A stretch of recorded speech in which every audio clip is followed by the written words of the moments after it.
And lo and behold, the cameras come and find you, and now these two are bona fide TV stars making a difference. Their place is called Critter Fixers, the name of the show. It's on Disney Plus, Nat Geo, 6th season. They're with us today. We're thrilled to have them. And with that said, gentlemen, did you know you would become TV stars going through vet school? Actually, we did not, man. You know, we were just two country boys who always loved animals. We met 30 years ago at Fort Valley State University, and you know, we just was going about our daily lives, loving and taking care of pets, and all of a sudden we've now found ourselves taping season 6 of Critter Fixer Country Vets. Well, gentlemen, what's it like being recognized at the airport even? Hey, it's definitely different. Like you said, we're two country boys from, you know, middle Georgia, and, you know, we just used to go into the grocery store and somebody may stop us and say, you know, have a little question about their pet, but now that same thing happens in the airport. You know, someone stops or you hear people behind you saying, oh my God, and you kind of know what they're talking and you kind of don't want to look around, but then they say, are you Dr. Ferguson from Critter Fixer Country Vets? And I'm like, yes, I am. So it's definitely different, you know, being a little country guy, not being noticed to being noticed everywhere we go. Well, Dr. Ferguson, I know you reference yourselves as country boys. I'm just curious, do country boys truly raise koi fish like Dr. Hodges?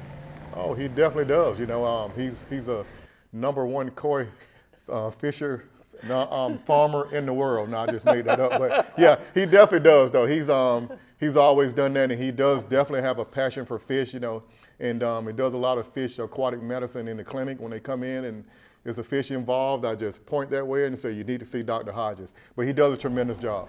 So Dr. Hodges, I'm just curious, how did you get into raising koi fish?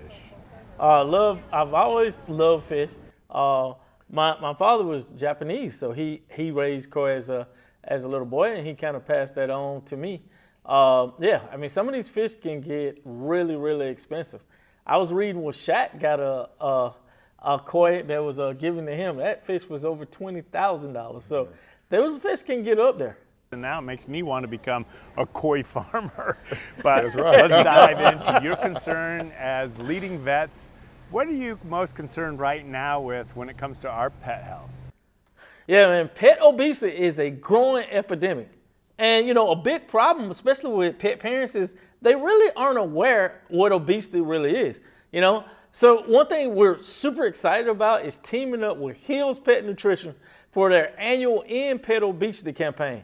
So we're going to teach pet parents about the impact that even a few extra pounds can have and equip them with the tools to help their pets achieve and maintain a healthy weight. And so, Dr. Ferguson, what is your concern?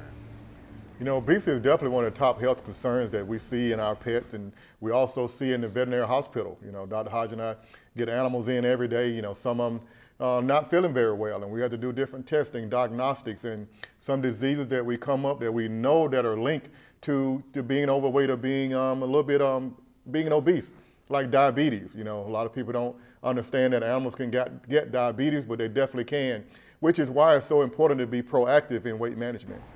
And doctors, with that said, what's the call to action today?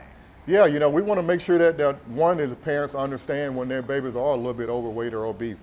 And one of the great things that Hills has come up with is something that we call the LOVE test, L-O-V-E.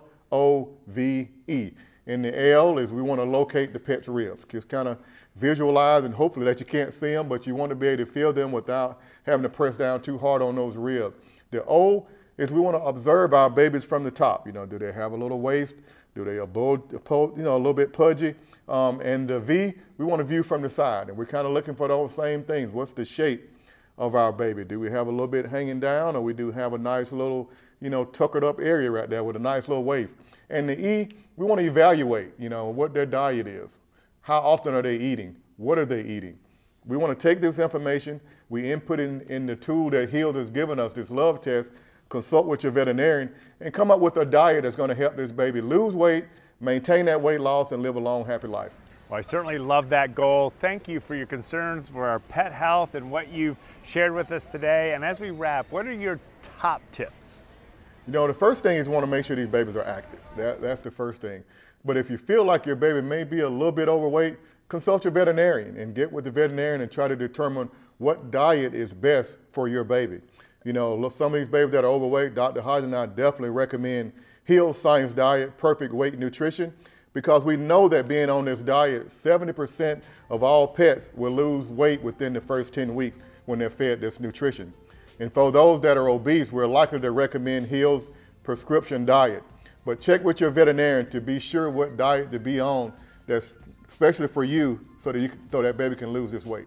And for me, Con, my thing is train your pet, don't let your pet train you. So when your pet looks at you with those sweet little puppy dog eyes and like, give me some, you gotta learn to say no.